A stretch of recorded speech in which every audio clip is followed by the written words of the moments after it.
Many Brazilians cannot afford tickets to the World Cup, but as you know, they still love the game. So one program is bringing sports education and social programs to children in some of the toughest neighborhoods there.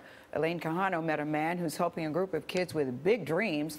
She's at Copacabana Beach, that's in Rio de Janeiro. Elaine, good morning to you.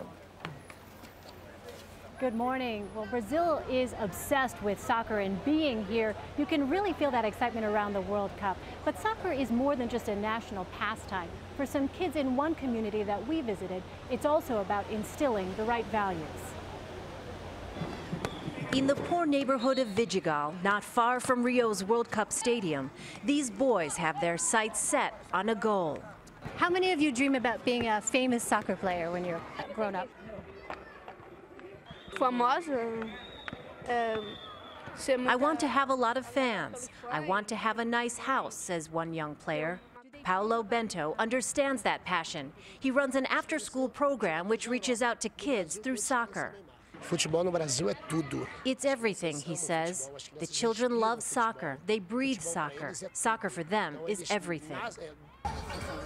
Bento's program serves about 600 kids from Vidigal who come to play the game they love on a concrete soccer pitch. But they also receive tutoring, healthcare, and counseling, all as part of his program. We are a team that talks about everything, Bento explains. By some estimates, more than 20,000 people live in this poor community called a favela, high above Rio, up narrow, winding roads and down small alleys. Drug lords used to run the neighborhood, but 3 years ago, the government flooded the streets with military police. It was part of a coordinated effort across Rio called pacification, aimed at making favelas safer. As the World Cup approached, those efforts intensified. Today, residents of Vidigal still face poverty, poor schools, and inadequate health care. But crime has gone down, and the streets are safer for programs like this one. The children might dribble towards World Cup dreams, but Paulo Bento believes soccer is the vehicle for his real message. Estudar.